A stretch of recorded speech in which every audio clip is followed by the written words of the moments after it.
37 warga negara Indonesia diduga disekap dan disiksa oleh sindikat penipuan di Myanmar. Mereka diduga korban tindak pidana perdagangan orang. Kasus yang tengah ditindaklanjuti pemerintah Indonesia ini menambah daftar penanganan korban sindikat penipuan online. Sampai sekarang, masih ada 37 WNI yang terjebak di wilayah antara perbatasan Myanmar dengan Thailand tersebut. Satu dari ke-37 WNI tersebut berasal dari Kabupaten Indramayu. RN warga desa Arjasari, Kecamatan Patrol disekap dari tahun 2023. Yuli Asmi, istri RN, mengeklaim suaminya pergi ke Thailand pada bulan September tahun 2023 karena ditawarkan pekerjaan dengan gaji yang tinggi. Total ada berapa Bu di sana? Ada 37 WNI. WNI 37. Ya, dan di sana ada 3 perempuan. 3 perempuan. Ya. Itu dari tahun berapa Bu? Ya Pak. Dari tahun berapa? Suami saya dari tahun 2003 Pak. 2003. 2023 dan temannya ada yang 2022. RN dipaksa bekerja 18 jam sehari, dan tidak sedikit juga mendapatkan kekerasan fisik dan penyiksaan oleh pihak agensi dari negara Myanmar tersebut. Kini pihak keluarga korban memohon kepada pemerintah Indonesia, dalam hal ini Pak Prabowo sebagai presiden terpilih, melalui Dinas Tenaga Kerja Kabupaten Indramayu, dan juga melibatkan stakeholder, untuk segera memulangkan saudara RN dari negara Myanmar ke Indonesia. Saya direkrut itu melalui sosial media, dia diberitahu sama seorang teman gitu. Dari siapa ya? Melamar di sosial media, Facebook, dan diarahkan langsung ke aplikasi WhatsApp. Nah, di situ perekrutan terjadi. Pada saat itu suami saya melamar pekerjaan di negara Thailand untuk menjadi admin HRD di PT Topform, PT Tekstil atau Garmen gitu ya Pak. Tapi ternyata diselundupkan ke Myanmar. Tahun berapa? Itu tahun 2023 bulan September. Kalau sekarang melalui PT apa Bu? Sesuai pekerjaan tidak? Kalau PT itu dia dulu di PT Topform. Kalau di Thailand, daerah Mysop Pak. Di sana dijanjikan dia mendapatkan gaji 16 juta per bulan, terus mendapatkan bonus dan cuti, dan yang suami saya berminat itu adalah akan dibuatkan permit kerja atau visa kerja. Sesuai ini nggak sesuai pekerjaan dari sana? Tidak sesuai, karena sekarang saat ini bukan di negara Thailand. Saat ini suami saya ada di Myanmar, di perbatasan, dan dia dikerjakan sebagai online scamming. Kondisi saat ini sampai saat ini komunikasi terakhir? Komunikasi memang sangat terbatas. Dia terakhir komunikasi? Kisaran 2 minggu atau tanggal 7 kemarin. Apa katanya?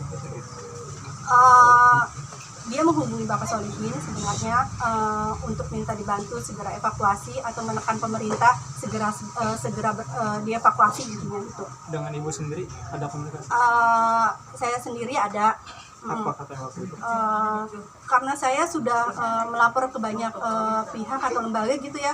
Saya sudah melapor ke Polda, saya sudah melapor ke Kemenlu, sudah beraudiensi ke Komnas HAM dan Komnas Perempuan juga. Tapi ternyata evakuasi kan belum terjadi. Dia menanyakan perkembangan itu sih. Infonya disiksa ya Bu di sana? Jadi kondisi kerja di sana 18 jam. Di wilayah mana? Di wilayah Hapalu Pak. Hapalu? Iya, di Hapalu. Di Hapalu, ya. Kondisi kerja di sana itu 18 jam sampai 20 jam. Dan kerja itu dia kalau tidak target itu dapat hukuman. Dia hukuman itu bisa berupa setruman. Suami saya pernah dipukul kayu balok yang segede gini, dan kalaupun mengantuk itu akan dipetung pentungan satpam. Selain itu ada lagi nggak Bu penyiksaan seperti itu? Kalau penyiksaan itu apabila viral sebenarnya mereka pasti habis. Mereka itu akan disekap 3 hari, nggak boleh dikasih makan sama sekali. Kalaupun dikasih makan itu makanan sisa, makanan bekas orang-orang yang yang jagain di sana gitu. Dan kondisinya memang sangat buruk. Apa yang dikerjakan Bu di sana Bu? Di sana dia mengerjakan mencari penipuan online sebenarnya. Dia mencari orang-orang benua Eropa. Itu Bu, untuk gaji sendiri dibayar nggak tuh Bu? Kalau gaji sama sekali tidak ada Pak. Jadi apa yang dijanjikan selama perekrutan itu belum pernah terjadi gitu. Gaji selama 1 tahun ini dia belum pernah. Saya bertemu ya dengan Ibu Yuli ya. Ibu Yuli ini selaku istri dari saudara Robiin yang kebetulan sekarang lagi ada di posisi Myanmar. Serang selaku pemerintah Kabupaten Indramayu, kami selaku Dinas Tenaga Kerja dan di samping saya ada Pak Camat, juga ada Pak Kuku, siap membantu dengan segala upaya sedikit banyaknya. Upaya kita terus coba lakukan untuk koordinasi secara by phone kami sudah lakukan. Tapi untuk koordinasi lebih mendorong lagi kita akan bersurat secara resmi untuk segera memulangkan. Karena ini mudah-mudahan upaya fokus ke arah pemulangan ini yang menjadi fokus kita, prioritas kita ya. Mudah-mudahan tidak Dalam jangka dekat apa upayanya Pak? bersurat langsung dengan KBRI, Kemenlu yang seperti disampaikan BP2MI, Kemnaker, mungkin secara by phone saya sudah koordinasi, tapi secara tertulis mungkin saya perlu keterangan langsung. Dan alhamdulillah sudah ketemu di sini. Kalau bisa kami diberikan info, kalau ada data bisa mohon disampaikan ke kami, ya, biar menjadi laporan resmi kami. Kapan Pak surat resmi Pak? Ya, sekarang kami datang di sini, kami kalau memang diberikan info, dokumen yang memang istri beliau diperlukan, kami minta untuk segera bisa ditindaklanjuti ke sana. Bahwa warga atas nama Robiin memang dari Indramayu ini memang benar-benar minta pertolongan sama sekali. Kasus Pak Robiin ini ada termasuk TPPO tidak Pak?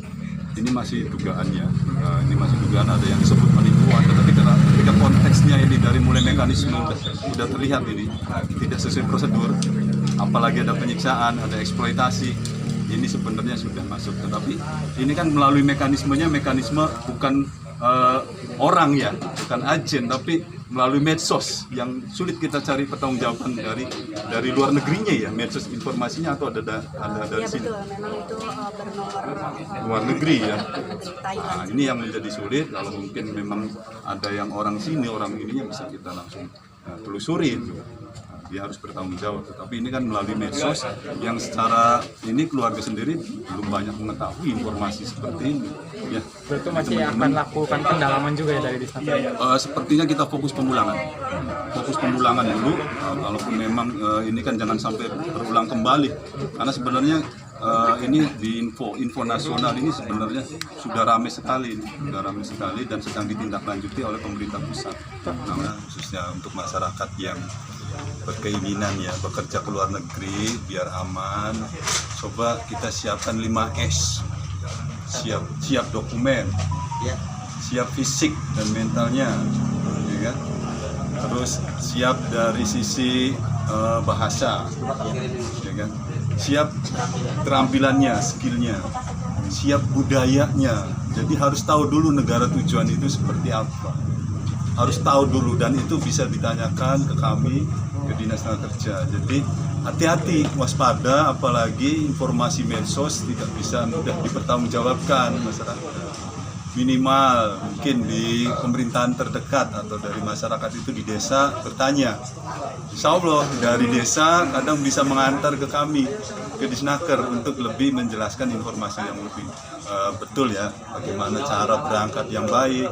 Nah, ini pesan ke masyarakat Indramayu khususnya ya, para marganya yang memang notabene berkeinginan sekali bekerja ke luar negeri, kita nggak larang, kan bagus. Tapi minimal 5S tadi tuh yang harus betul-betul teman-teman pahami. Kebetulan punya kedekatan langsung dengan Pak Robiin atau suaminya Ibu Yuli. Ketika hari jadi Indramayu, saya pagi-pagi di WA, batin saya, kemanusiaan saya langsung bergerak. Dan pada hari itu juga semua teman-teman yang di DPR saya WA untuk segera ada ucapan, ada tindakan, dan alhamdulillah pimpinan DPRD dan seluruh DPRD dan disaksikan oleh Muspida dan mungkin Kemenaker Indramayu juga ada, semuanya berespon. Nah alhamdulillah, mudah-mudahan dari laporan ke laporan Ibu Yuli bersama 37 WNI lainnya ini, mudah-mudahan segera Pak Jokowi, Pak Prabowo, pimpinan DPR, Kemenlu, dan juga BNP 2 TKI, Pak Kapolri segera, ini karena hubungan antar negara. Tim Redaksi Merah Putih Nusantara MPN mengabarkan.